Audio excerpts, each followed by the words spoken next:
வணக்கம் உறவுகளே. இன்றைக்கும் பார்த்தீங்கன்னு சொன்னால் இதுவரை இல்லாத ஒரு புது வகையான ஒரு சமையலோட வந்திருக்கிறோம். இதுவரைக்கும் நாங்கள் செய்யலை, இப்போ புதுசாக செய்ய போகிறோம். இது பார்த்தீங்கன்னு சொன்னால் மாட்டிறைச்சி, அதாவது பீஃப். இதில் இன்றைக்கு என்ன செய்யணும், சம்பல் போட போகிறோம். மாட்டிறைச்சி சம்பல் போட போகிறோம். அந்த வீடியோ தான் முழுமையாக பாருங்க. அதுக்காக என்னென்னு சொன்னால் எங்களோட வீட்டில் நாங்கள் மாடு சமைக்கிறது இல்லை, மாடு சாப்பிட்றதும் இல்லை. ஆனால் இந்த வீடியோ நாங்கள் உங்களுக்காக நிச்சயம் தரணுமென்றதுக்காக எங்களோட ஒரு சப்ஸ்கிரைபர்கிட்ட வீட்டில் நாங்கள் ரெடி பண்ணியிருக்கிறோம். அப்போ அவாட்ட ஏற்கனவே ஒரு அடுப்பு புது அடுப்பு இருந்தது, எதுவுமே கொழுவி பாவிக்காமல் இருந்தது. அப்போ அந்த புது அடுப்பு இந்த வீடியோக்காகவே எல்லாத்தையும் நாங்கள் எடுத்து கொழுவி ரெடி பண்ணி கொண்டிருக்கிறோம். பார்த்தீங்கன்னா சமைக்க போகிற இடத்த பாருங்க, அவை அந்த வீட்டிலேயே இந்த மாமரம் அன்றைக்கி ஒரு அருமையான இடம், இயற்கையாகவே நல்ல ஒரு அழகோடு இருக்கிற ஒரு இடம். இங்கே நிறைய கடற்கரை அப்படியான இடங்கள் எல்லாம் இருக்குது. அடுத்தடுத்த வீடியோவில் நான் அதை உங்களுக்கு போடுறேன். பார்த்தீங்கன்னு சொன்னால் ஃபுல்லாக விளையாட்டு மாமரம் தான் எல்லாம் வச்சுக்காங்க, நல்ல கிணறு. அதுக்கு தான் சமைக்க போகிறோம். அதுக்கு முதல்ல அடுப்பை கொழுவணும். அடுப்பு கொழுவைக்க இந்த ரெகுலேட்டர் கம்பெனியை பார்த்துக்கொள்ளுங்க. இதுதான் ஒரிஜினல். ஏன்னா நீங்கள் வளமையாக அந்த அடுப்பு குக் பண்ணுறாங்களுக்கு தெரியும். இதுதான் கேஸ் அடுப்பு பாதுகாப்பான ஒரு ரெகுலேட்டர். இந்த கம்பெனி நல்ல கம்பெனி, இதே வண்டி பாவிச்சு கொள்ளுங்க. இதான் நாங்களும் வேண்டிட்டு நாங்கள். அதால் வீடியோவில் நான் உங்களுக்கு இதே முறுக்க காட்டிக்கொள்கிறேன். தொடர்ந்து வீடியோ பாருங்கள். இப்போ இதை நாங்கள் பொருத்த போகிறோம். பொருத்தி போட்டு இப்போ அடுப்பை பற்ற வச்சு பார்க்கணும். முதல்ல பற்ற வச்சு பார்த்தேன்னு சொன்னால் எல்லாம் ஓகே, எல்லாமே ரெடி ஆகிட்டு இனி சமையலுக்குள்ளே போகலாம். இப்போ பார்த்தீங்கன்னு சொன்னால் நல்ல இது எலும்பொன்றுமில்லை, தனி இறைச்சி தான் எடுக்கணும். தனி இறைச்சி தான் எடுக்கணும் எடுத்துருக்குறோம். இதே சொன்னால் நாங்கள் வளமையில் கறிக்கு வெட்டுற சைஸை விட கொஞ்சம் பெரிய சைஸில் வெட்டுங்க. வெட்டி துண்டு துண்டு அடுத்து போட்டு மஞ்சத்தூள் எடுங்க. மஞ்சத்தூள் முதலாவது. அடுத்தது தனி மிளகாத்தூள் எடுத்துக்கொள்ளுங்க. தனி மிளகாத்தூள் அதோட பார்த்தீங்கன்னு சொன்னால் அடுத்தது உப்பு சேர்க்கணும். உப்பு சேருங்க. உப்பு அந்த இறைச்சி எடுத்துருக்கிற அளவுக்கு ஏற்ற மாதிரி சேர்த்துக்கொள்ளுங்க. உங்களுக்கு வளமையாக சமைக்கிறவங்களுக்கு தெரியும், அந்த அளவுக்கு எடுத்துக்கொள்ளுங்க. மற்றது தனியாக இஞ்சியை நல்லா மிக்சியில் நல்லா பேஸ்ட்டாக அடித்து போட்டு அதோடு சேர்த்துக்கொள்ளுங்க. மற்றது கரம் மசாலாவையும் இதோட சேர்த்துக்கொள்ளுங்க. உலகத்தையும் போட்டு நல்லா கிளறணும். வேணும் சொன்னால் கிட்டத்தட்ட இது ஒரு 15 நிமிஷம் வரைக்கும் நீங்கள் ஊற விடணும். அப்போ அதனால் என்னென்னு சொன்னால் இதை நல்லா பிசைஞ்சு அந்த போட்ட ஐட்டம் எல்லாமே இறைச்சியோட நல்லா ஊறக்கூடிய அளவுக்கு நல்லா பிசைஞ்சு விடுங்க. நல்லா பிசைஞ்சு ஊற வைங்க. ஒரு 15 நிமிஷத்துக்கு ஊற வைங்க. சரியா பிசைஞ்சு வச்சு மூடி போட்டு வைங்க. மூடி நல்லா ஊற விட்டு விடுங்க. என்ன சொன்னால் இது சம்பலுக்கு இந்த மசாலா ஐட்டங்கள்லாம் இந்த இறைச்சியில் நல்லா ஊறி இருக்க போது இறைச்சியோட சேர்ந்த சுவையோடு இது இன்னும் மேலதிகமான சுவையை கொடுக்க போகுது உங்களுக்கு. அப்போ அதை நல்லா ஊற வச்சு போட்டு அடுத்ததாக ஒரு 4 மிளகாய், உள்ளியை கொஞ்சம் பெரிய சைஸில் நீள பொருளை வெட்டுங்க.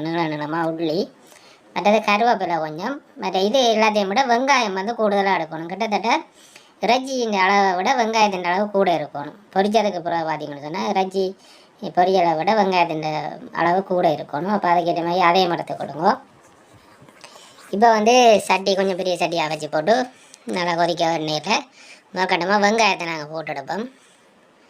வெங்காயம் நல்லா இது கொஞ்சம் முருகை பொரிக்கணும்.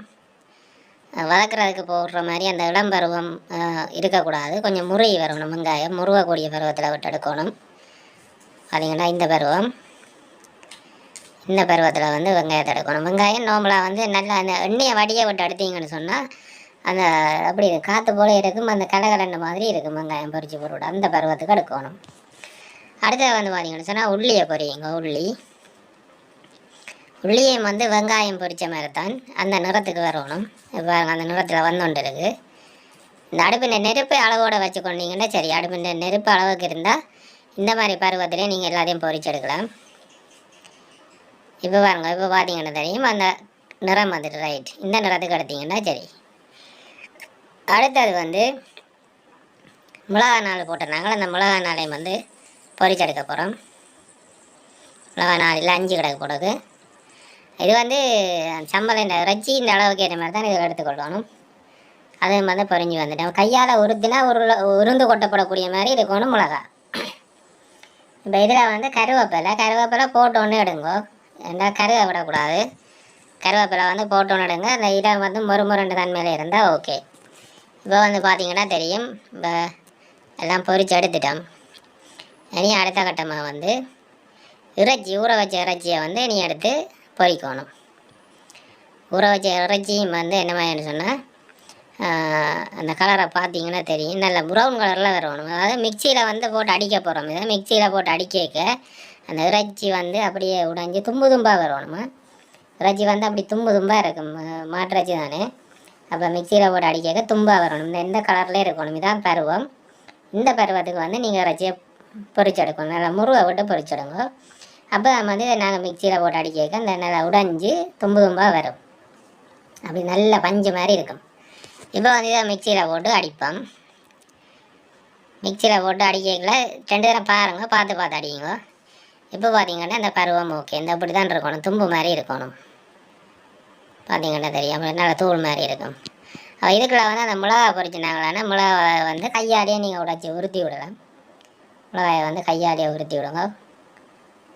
உருத்தி போட்டு அடுத்த கட்டமாக வந்து இறைச்சியை எடுங்க. கொஞ்சம் பெரிய ஈயத்தில் இறைச்சி எடுத்து போட்டு முதல் வெங்காயத்தை போடுங்க. அதுக்குள்ள பார்த்தா தெரியும் உங்களுக்கு, இறைச்சியை விட வெங்காயத்தின் அளவு கொஞ்சம் கூட இருக்கணும். அதுக்கு பிறகு வந்து உள்ளியும் போடுங்க. அப்படியே அந்த பொரிச்ச ஐட்டம் எல்லாத்தையும் இதுக்குள்ளேயே போடுங்க. மிளகா, அடுத்த வந்து கருவேப்பிலை எல்லாத்தையும் வந்து அதுக்குள்ளேயே போடுங்க. இப்போ பாருங்க, உள்ளுக்குள்ளே வந்து எல்லாம் போட்டுட்டோம். போட்டதுக்கு பிறகு இதை வந்து நல்லா அவ்வளோத்துக்கு கிளறி, இது வந்து நீங்கள் கரண்டியால் ஒன்றும் போட்டு கிளறி எடுக்க மாட்டீங்க. இதை வந்து கை வச்சு கையெல்லாம் வந்து நல்லா எல்லாத்தையும் வந்து சேரக்கூடிய மாதிரி நல்லா பெரிய பிசைஞ்சு எடுக்கணும்னு சொன்னால் உள்ளியலம் வந்து நல்லா சேரணும். மற்ற வெங்காயம் எல்லாம் சேரணும். கருவேப்பிலையும் வந்து அப்படியே அந்த உடைஞ்சி கொண்டு போடுற மாதிரி எல்லாமே வந்து இறைச்சியோட நல்லா சேரணும். அதுக்கு வந்து கரண்டி அகப்பியல் ஒன்று பாவிக்கிறாது, கையாலேயே தான் இது வந்து சேர்த்து நீங்கள் குழைக்கணும் நல்லா.